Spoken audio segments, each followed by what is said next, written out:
Une des choses qu'on a observées, c'est que le fait d'avoir déjà croisé des sociopathes ou des pervers dans sa vie, dans le milieu professionnel ou privé, heu, a été un grand atout pour ceux qui ont vu tout de suite dans quoi on était embarqué.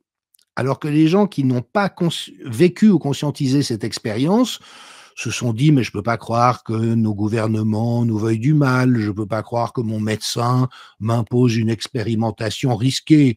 C'est pas possible, c'est pas crédible», vous voyez? Alors que quand on sait que ce genre de phénomène existe et qu'on sait les décoder, à ce moment-là, on a d'emblée une immunité par rapport à eux. Salut les rebelles! Merci d'être avec nous sur Nexus, un des magazines les plus libres du monde, et on est avec Jean-Dominique Michel, une tête bien connue des rebelles de France, du Canada, de Suisse, anthropologue de la santé, et qui a écrit un article dans le tout dernier Nexus Résister, que vous pouvez trouver en kiosque, même en Belgique, en Suisse, vous pouvez le commander ou l'avoir depuis nexus.fr. Bonjour Jean-Dominique Michel, je vous donne la parole très rapidement. On va faire un entretien pour parler peut-être des stratégies de pouvoir dans l'histoire des gouvernements, des dirigeants. J'aimerais savoir si c'est un problème nouveau, ce que l'on vit aujourd'hui, ou si ça vient de plus loin dans le passé. Voilà. Et alors, tout d'abord, il faut dire que vous avez sorti très récemment La fabrication d'un désastre. Pourquoi c'était important pour vous de sortir ce livre cette année? Parce que j'en avais produit 2 autres, hein, très rapidement, dès le mois de mai 2020 sur ce qu'il y avait à comprendre, en contraste bien sûr avec le discours officiel qui racontait littéralement n'importe quoi. On le sait aujourd'hui, cela a été confirmé de multiples manières, mais on pouvait déjà le savoir à l'époque. Et puis un second paru il y a une année qui faisait, l'inventaire de tout ce qui avait été faux et avec un motif très intéressant qui est que tout a systématiquement été faux. C'est pas qu'il y a eu certaines erreurs à certains endroits, c'est qu'on a fait l'exact inverse de ce qu'on sait devoir faire, qui se résume, vous le savez, dans 2 grands principes de gestion des épidémies respiratoires. On laisse la société vivre le plus normalement possible. Est-ce ce que nous avons vécu? Et puis on laisse les médecins soigner avec les moyens du bord, c'est-à-dire les remèdes disponibles. Est-ce que c'est ce que nous avons vécu? Mais à partir de là, on voit qu'effectivement, tout a été fait non seulement à l'inverse du bon sens, mais à l'inverse de tout ce qu'on savait devoir faire selon les plans pandémie. Et donc la question se posait, quelle est l'origine de cette systématicité des réponses fausses? On pouvait même envisager un espèce d'emballement systémique. Ils ont commencé par faire n'importe quoi, puis comme aujourd'hui, il y a une incapacité totale de la classe dirigeante de reconnaître ses erreurs, ben, ils se sont enfoncés de plus en plus. Mais ce qu'on a vu apparaître à l'inverse, au cours de l'enquête que j'ai réalisée, et moi je ne fais que colliger ce que produisent les chercheurs, les scientifiques et les journalistes d'investigation. Vous voyez, moi, mon travail, c'est un travail de synthèse. Eh bien, au contraire, on a pu retracer le fait que cela faisait 20 ans que l'État profond, c'est-à-dire les officines militaires et de renseignement américaines et de l'OTAN, travaillaient soigneusement à préparer une opération de manipulation psychologique de grande ampleur, qu'il y a eu des répétitions générales et en particulier ce changement de doctrine, c'est-à-dire remplacer les bonnes réponses par des réponses absurdes et totalitaires, mais avec également toute une intention en ce sens, et dans le cadre d'un motif que je trouve particulièrement intéressant, qui est celui de cacher en pleine lumière. Les gens qui magouillent ou qui voilà, participent à des systèmes de corruption, en général, veulent que cela ne se sache pas, donc ils le cachent. Ici, on a eu recours encore à un autre stratagème, mais vous l'avez suggéré, qui n'est pas novateur si on regarde avec des référentiels historiques, qui est de nommer explicitement ce qu'ils avaient en tête. Vous n'aurez plus rien et vous serez heureux.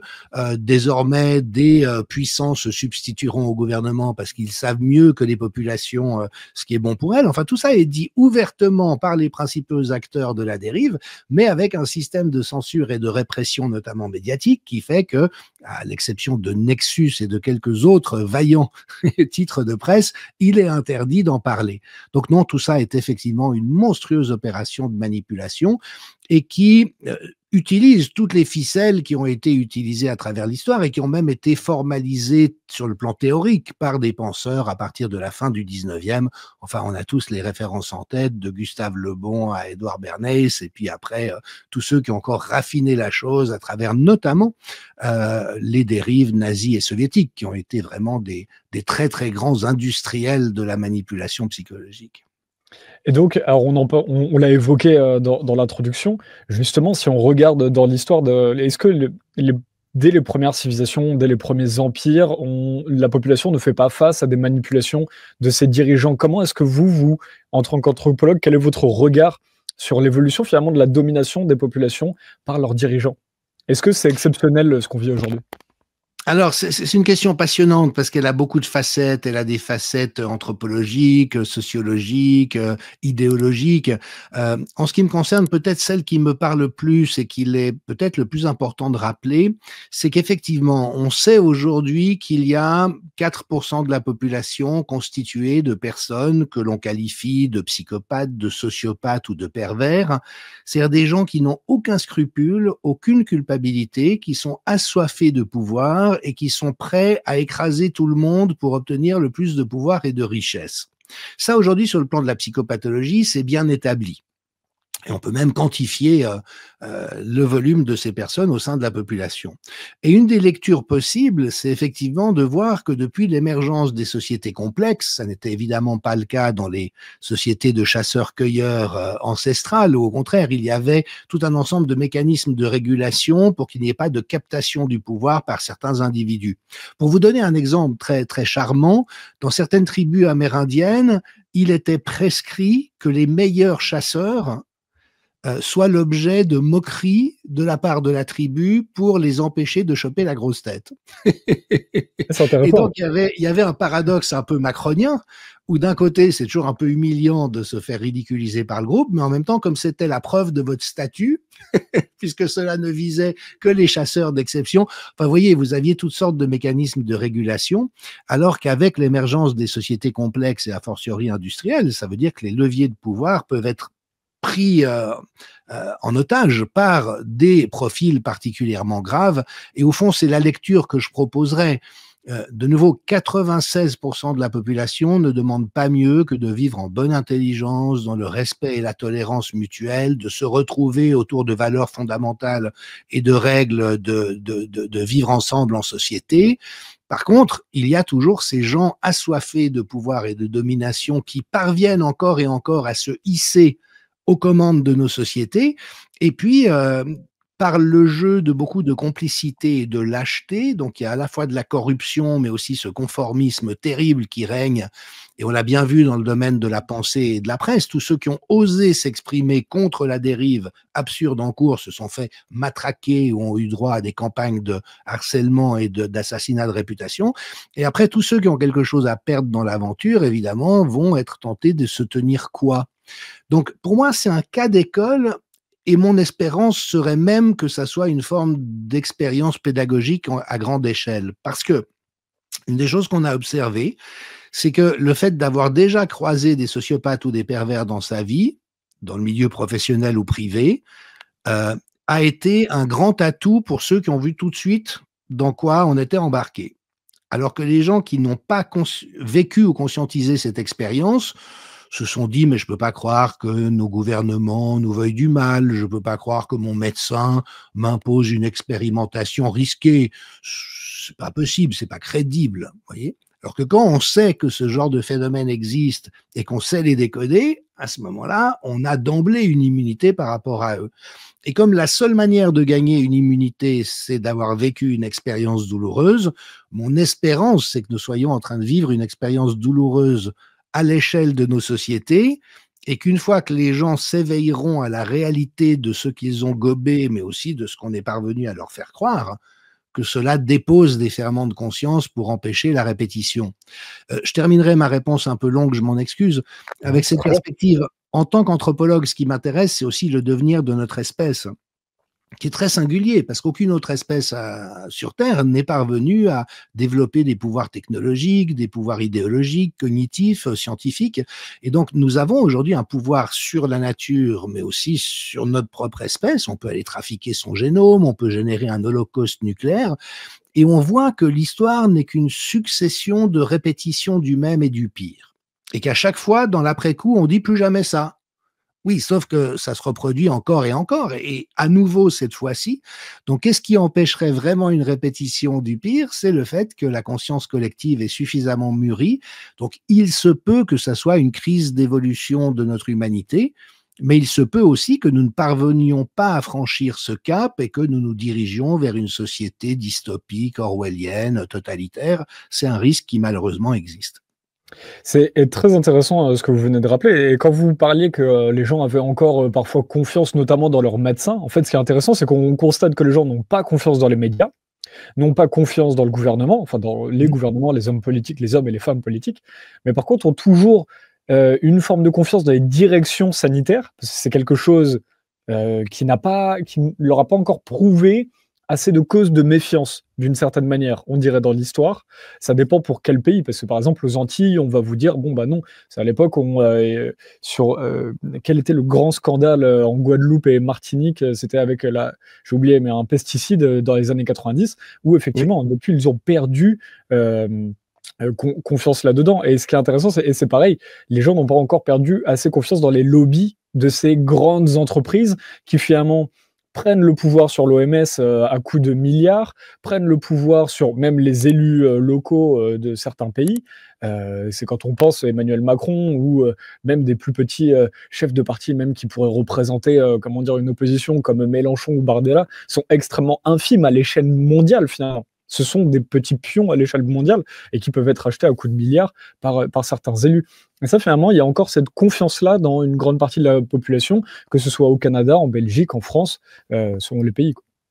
Oui, et c'est très instrumentalisé. Donc, il y a évidemment une part d'agnotologie, création de l'ignorance. Donc, par exemple, quand moi-même et d'autres, mais je crois avoir été le premier à le faire connaître, parce que ça faisait 15 ans que je rassemblais de la matière sur ce sujet, donc évidemment que j'étais très bien outillé en termes documentaires, mais quand je rappelais, par exemple, les condamnations qu'ont subies Pfizer et d'autres pharma pour un ensemble de crimes et de délits qui incluent la falsification des données, la corruption, l'homicide involontaire ou par négligence, ou bah oui, les gens tombent un peu des nues, mais on voit qu'il y a eu un cordon sanitaire, pour utiliser une métaphore évidemment un peu ironique, qui a été établi dans la tête des gens, c'est-à-dire que, ignorant ces données fondamentales du problème, ils ne peuvent pas avoir un présupposé critique, surtout quand il y a eu une criminalisation de la pensée divergente, comme ça a été le cas depuis le début. La première tribune de Rudi Reichstadt, donc le pantin qui est à la tête de Conspiracy Watch, contre Didier Raoult et l'IHU, c'est, si mes souvenirs sont exacts, le 15 mars 2020, en disant l'IHU sombre dans le complotisme. Et tout ça, de nouveau, ce sont des stratégies délibérées, rodées, répétées. Il faut savoir que dans ces répétitions générales de pandémie à échelle mondiale, dont la dernière a eu lieu en octobre 2019, donc on était à bout touchant, il y a eu dans un premier temps cette préoccupation: comment substituer aux bonnes réponses en santé publique le verrouillage de la société et le fait que les gens acceptent de se laisser enfermer. Et puis dans un deuxième temps, ça a été l'emphase sur toute la période 2010-2020, comment neutraliser tous les experts compétents qui seraient tentés de rappeler que ce n'est pas comme ça qu'il convient de procéder. Et donc, cette industrie de la censure, ce complexe industriel de la censure, mais aussi du harcèlement, de la destruction de réputation, a été organisé avec des dizaines et des dizaines de milliards de dollars à l'appui pour faire en sorte que ces voix soient d'emblée neutralisées, et puis que la population, vous observerez en termes d'ingénierie sociale, c'est assez remarquable, soit mise dans cette fameuse situation qu'Hannah Arendt avait fort bien décrit au demeurant, qui est qu'il y a tellement de controverses et d'avis contradictoires qui sont exprimés, d'où notamment la production, là encore, industrielle de fausses sciences pendant la pandémie. Le nombre d'articles falsifiés, frauduleux, dont les études Pfizer, dont on a montré avec Alexandra Orion-Caude et d'autres chercheurs, qu'elles sont frauduleuses. C'est qu'on va chercher dans les annexes, on trouve des données qui viennent contredire l'analyse qui est brandie en résumé. Donc, je veux dire, il y a un trucage des données, mais après, ça veut dire que le commun des mortels, il entend quoi? Il entend que Raoult dit qu'il y a un traitement. Bon, a priori, pourquoi pas? Puis Raoult, il est assez... il donne plutôt envie d'adhérer à ces idées, mais le gouvernement dit pas du tout, puis la science dit qu'au contraire, l'hydroxychloroquine, c'est dangereux, puis il y a un consensus dans toute l'Europe, et en fait, le résultat final, ça n'est pas forcément que les gens adhèrent aux narrations du gouvernement, mais c'est que cela devient trop compliqué à penser, et donc que les gens démissionnent de l'intention de chercher à comprendre par eux-mêmes. Vous voyez, ils n'ont plus les clés de lecture, il y a trop de bruit, ils se sentent pas compétents, donc, in fine, ils s'en remettent au gouvernement. et aux sociétés médicales. Et le fait que ce coup d'État planétaire en cours, parce que ça en est un, c'est une autre chose que je montre dans le livre, passe par le biais du sanitaire n'est pas étonnant. Parce que quand vous faites croire aux gens qui sont en danger de mort, vous pouvez en faire à peu près ce que vous voulez. Et puis, la pandémie, qui était fictive en l'occurrence, hein, si on n'avait pas changé les définitions, ça aurait même pas été une pandémie, mais a l'immense avantage que l'ennemi est invisible. Donc si je vous dis maintenant, mais attention, là, à côté de vous, il y a quelque chose qui peut vous tuer, et puis que je le fais avec toute l'autorité du médecin ou de la société médicale ou de l'agence de santé, vous allez entrer en terreur et puis vous en remettre corps et âme à celui qui vous a informé de la réalité du danger, parce que vous n'êtes pas capable, même visuellement, de l'identifier. Et donc là, on a eu une ligature de la manipulation qui a été somptueuse, mais qui, de nouveau, a été préparée depuis des années et des années. On nous a annoncé une pandémie. Souvenez-vous comment Fauci, même au début du premier mandat de Trump, a osé dire, je vous garantis que pendant cette présidence, il y aura une pandémie mondiale. Enfin, c'est à hurler de rire. Parce qu'on sait que le risque existe, qu'il y en ait tôt ou tard, dans 1 an, dans un siècle, dans 150 ans, mais dire de manière péremptoire, je vous assure qu'il y en aura une dans les 4 ans qui viennent, bah, il faut être sacrément sûr de son coup, mais on sait à nouveau les psychopathes à qui nous avons affaire. Et alors, pour terminer, parce qu'on doit on n'aura pas beaucoup de temps pour cet entretien, mais c'est passionnant à peut-être à continuer dans le futur.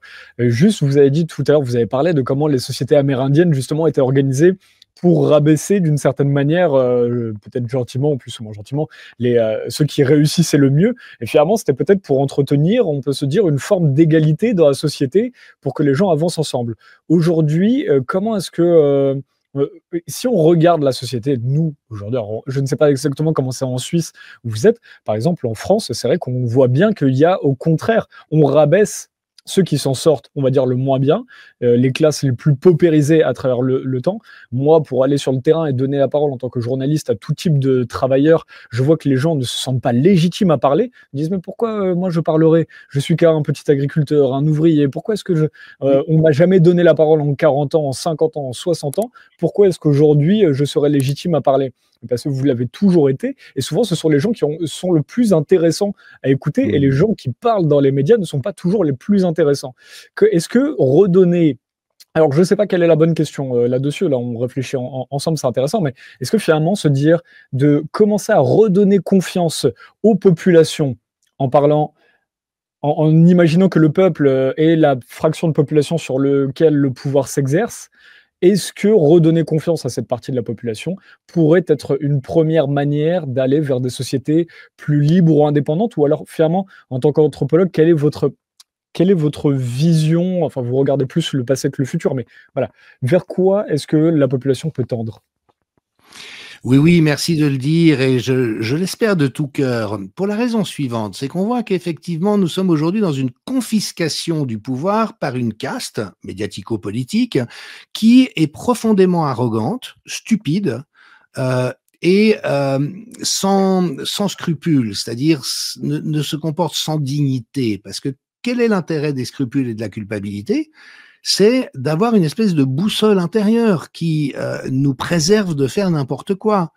On aurait tous éventuellement envie de piquer la voiture du voisin ou d'avoir un salaire correspondant à ce que touche le directeur de là où on bosse, mais on va pas les capter de manière indue parce que on sait que on est tous soumis à certaines règles et qu'il est bien de s'y tenir, et que si je veux pas qu'on me pique ma bagnole, c'est peut-être bien de pas piquer la bagnole de l'autre. Je le résume à l'essentiel, mais c'est quand même cette espèce de bon sens, ce qu'en termes plus soutenus, on pourrait appeler l'habitus, selon l'expression de saint Thomas d'Aquin, c'est-à-dire cet ensemble de valeurs qui tiennent une société ensemble et autour desquelles nous pouvons nous rassembler. Ne fais pas autrui ce que vous ne voudrez pas qu'on te fasse. Et là, on a une caste qui est totalement exonérée de ça, qui n'en a rien à fiche, mais qui en plus déteste le peuple. Alors on dit que très rapidement, on brandit l'accusation de populisme pour ceux qui, comme vous, essayent de rappeler qu'il y a une sagesse populaire. Mais en fait, la caste au pouvoir est aujourd'hui démophobe. Elle n'aime pas le peuple, elle se méfie du peuple, elle se tient à l'écart du peuple parce qu'elle sent bien qu'elle est profondément illégitime. Et ce qu'il y a de passionnant dans l'époque actuelle, c'est, comme vous l'avez souligné, les gens les plus éduqués sont ceux qui ont été le plus à risque de tomber dans l'absurdité totale dans laquelle nous sommes. C'est-à-dire que les gens les plus éduqués sur le plan intellectuel, les plus rationnels en apparence, ont été les plus délirants, les plus divagants et les plus capables de piétiner un principe de réalité élémentaire et le bon sens qui devrait quand même présider à nos démarches de connaissance intellectuelle. Et ça, c'est extrêmement intéressant pour deux raisons. La première, je me suis formé dans la mouvance de Michel Maffezoli, Gilbert Durand, Gaston Bachelard, donc des gens très attachés à l'importance de l'imaginaire et de la sensibilité. Et on voit effectivement qu'il y a une forme de rationalisme qui, quand il se coupe du bon sens et de la sensibilité, devient mortifère, devient morbide. Et je dirais que les grands systèmes totalitaires industriels en sont l'exemple. Ça a l'air rationnel en apparence, mais c'est complètement délirant parce que ça a évacué cette part de sensibilité. Et à cela, Maffezoli a opposé le concept de rationalité sensible, c'est-à-dire une connaissance qui soit enracinée, qui soit en lien avec la vie de tous les jours, avec le corps, avec les relations que les personnes tissent entre elles. Et là, tous ces gens qui se définissent eux-mêmes comme des gens simples, des petites gens, moi, malgré tout, ça me consterne un peu quand j'entends ça, parce qu'il n'y a pas de petites gens. Personne en France n'est plus petit qu'Emmanuel Macron. Non, mais quand même, il s'agit de le rappeler. Mais ces gens-là, au contraire, sont restés dépositaires d'une sagesse populaire. Et ça, c'est passionnant pour la suite. Moi-même, j'ai évidemment une formation universitaire. J'ai souvent été invité à enseigner, même si je n'ai pas inscrit mon activité dans l'université. Donc, j'ai du respect pour la pensée et la démarche de connaissance. Mais toutefois, le monde universitaire aujourd'hui est en plein effondrement. Il a basculé dans cette rationalité morbide. Et ce qui va être intéressant dans l'après-coup, si on s'en sort, ça sera de faire l'inventaire de ce qui s'est passé et de comprendre que les gens plus simples, moins éduqués, ont beaucoup mieux compris ce qu'il y avait à comprendre que les experts qui viennent plastronner sur les plateaux, ça c'est une chose, mais qui en plus touchent des salaires monstrueusement élevés auprès de la collectivité pour dire des conneries. Et là, ça pose quand même un double problème. Déjà parce qu'ils trahissent leur mandat d'intelligence auquel ils devraient se consacrer, mais aussi parce que les conneries qu'ils ont cautionnées ont généré des dégâts monstrueux, et notamment en saccageant la classe moyenne, en ruinant l'économie réelle. Un autre paramètre de la dérive, c'est que c'est une captation de richesse de la part des super riches. Il y a eu un transfert de richesse aux États-Unis de près de 4 000 milliards de dollars. Et on voit en France aujourd'hui que le nombre de faillites explose. Et ce sont des faillites de petites et moyennes entreprises, d'artisans, d'auto-entrepreneurs, de restaurateurs, de commerçants, des gens qui font la vraie économie de nos sociétés. Les agriculteurs sont dans une situation dramatique pour nombre d'entre eux. Et donc, il y a un siphonnage par les oligarques qui sont aux commandes de la richesse collective, et puis avec un dénigrement de tous ceux qui sont suffisamment sains encore à l'intérieur, fussent-ils peu éduqués. Et en ce qui me concerne, c'est très prometteur pour la suite, parce que en réalité, ça plaide pour la diversité des intelligences. Et peut-être qu'il faudrait qu'il y ait beaucoup plus de ces savoirs relevant de la sagesse populaire et du bon sens dans les universités, plutôt que des gens qui vivent uniquement dans leur tête. Bon, les universitaires, dans le passé, en France notamment, ont beaucoup cautionné Staline et Mao. Donc, ça donne quand même quelques renseignements sur l'humanité, la capacité d'humanité de cette caste. Et là, on se retrouve dans le même motif, c'est que nous avons des systèmes sociaux, au sens large, au sens anthropologique du terme, qui favorisent systématiquement les psychopathes et les pervers dans le fait d'accéder aux positions dirigeantes. Donc, il y a une politisation de la science, de la connaissance, de la médecine et de tout le reste, et ce sont des profils sans foi ni loi qui parviennent à...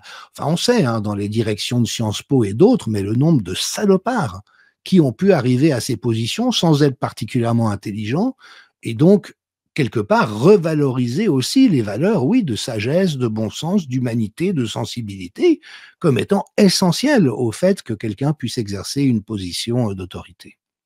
Et ça, merci d'avoir pris le temps de parler de ça, et on peut renvoyer d'ailleurs les gens vers aussi, les ouvrages de Paul-Antoine Martin, sur les hauts fonctionnaires qui parlent Ô de cela, combien! qui parlent voilà, vous connaissez, qui parlent justement de la toxicité de ce monde des hauts Oui. fonctionnaires qui sont des aristocrates, qui sont là au-delà des qui étaient là, pendant les mandats de François Mitterrand, de Jacques Chirac et s'ensuivent.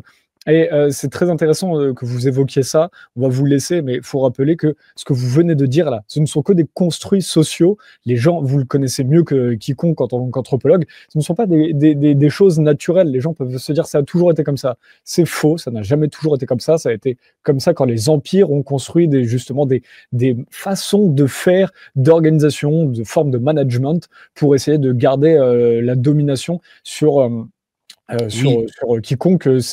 sur quiconque le pouvoir s'exerce.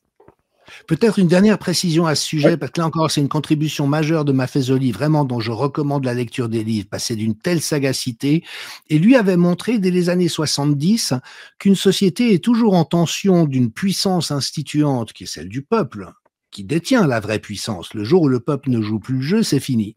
Et des pouvoirs institués, et qu'à la fin d'une époque, quand elle entre en décadence ou en dégénérescence, le propre, c'est qu'il y a un décalage entre les pouvoirs institués et la puissance instituante, et que ces pouvoirs institués se mettent à faire n'importe quoi et à vouloir capter, ils l'ont déjà, mais garder le pouvoir à tout prix, sans plus aucune limite et sans même plus faire semblant d'être au service de la collectivité. Et là, on est dans ce moment.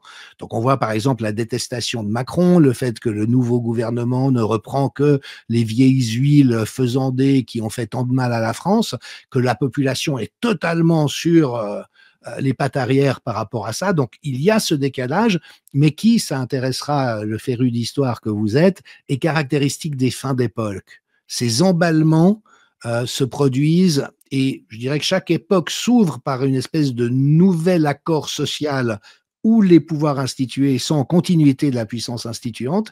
Et puis les fins d'époque se caractérisent par ces moments, mais franchement délirants et chaotiques et crépusculaires, avec malheureusement un potentiel de violence très élevé, donc ça va de toute manière péter d'une manière ou d'une autre, mais il faudra passer par là pour pouvoir recréer du nouveau et de l'infiniment mieux.